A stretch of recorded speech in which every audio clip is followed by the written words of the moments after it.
ਮੁਲਕ ਦੇ ਵਿੱਚ ਅੰਦਰੂਨੀ ਹਮਲਿਆਂ ਤੋਂ ਬਾਅਦ ਮਾਸਟਰਮਾਈਂਡ ਦੀ ਗੱਲਾਂ ਸ਼ੁਰੂ ਹੋਈਆਂ। ਵੱਡੇ ਭਾਈ ਵੀ ਆਏ, ਉਹਨਾਂ ਨੂੰ ਤਕਰੀਰ ਕੀਤੀ, ਉਹਨਾਂ ਨੇ ਪ੍ਰੈਸ ਕਾਨਫਰੰਸ ਕੀਤੀ, ਉਹਨਾਂ ਨੇ ਮਾਸਟਰਮਾਈਂਡ ਦੀ ਗੱਲ ਕੀਤੀ। ਜਦ ਕਿ ਦਹਿਸ਼ਤਗਰਦ ਤਨਜ਼ੀਮ ਦਾ ਜਿਹੜਾ ਲੀਡਰ ਹੈ ਉਹ ਕਹਿੰਦਾ ਮੈਨੂੰ ਤਾਂ ਪਤਾ ਹੀ ਨਹੀਂ। ਇੱਕ ਸਾਈਡ ਤੇ ਬੈਠ ਕੇ ਐਸੇ ਟੀਵੀ ਤੇ ਉਹ ਬਿਆਨ ਦਿੰਦਾ ਹੈ, ਸੋਸ਼ਲ ਮੀਡੀਆ ਤੇ ਬਿਆਨ ਦਿੰਦਾ ਹੈ, ਸਾਰੇ ਮੀਡੀਆ ਤੇ ਬਿਆਨ ਦਿੰਦਾ ਹੈ ਕਿ ਰਿਐਕਸ਼ਨ ਤੇ ਆਉਣਾ ਸੀ। ਦੂਸਰੀ ਸਾਈਡ ਤੇ ਕਹਿੰਦਾ ਕਿ ਮੈਨੂੰ ਫੜ ਲਓਗੇ ਤਾਂ ਫਿਰ ਰਿਐਕਸ਼ਨ ਆਏਗਾ।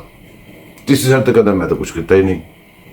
ਹੁਣ ਇਸ ਟਾਪਿਕ ਉੱਤੇ ਥੋੜੀ रोशनी पाने से एक रिपोर्ट लगी है और रिपोर्ट जरा बना फरमाओ, एंजॉय करो। Thank you. मास्टरमाइंड कैसा होता है, आइए तारीख के सफ़ों से दिखाते हैं। हुसैन इब्ने अली का कातिल यजीद है, मगर यजीद ने खुद तो तलवार नहीं चलाई, उसके हुक्म पर किसी और ने चलाई।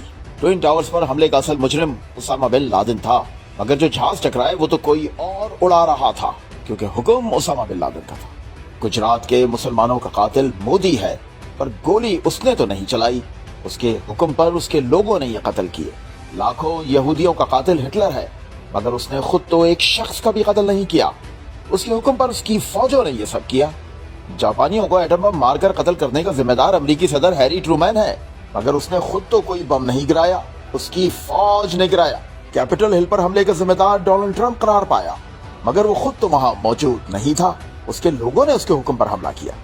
इसी तरह क्या कभी अबू बकर Baghdadi, Boko Haram, Ayman Zawahiri, El Chapo, Pablo Escobar या दाश के अल कराशी को किसी ने बराह रास्त किसी इंसान को मारते या मुंशियात स्मगल करते देखा? मगर ये सब दुनिया के वो बदनाम तरीन दहशतगर्द हैं जिनकी वजह से लाखों लोगों को जान से जाना पड़ा, रियासतें तबाह हुई, मईशतें रुल गईं, आम आवाम भूखी मरी।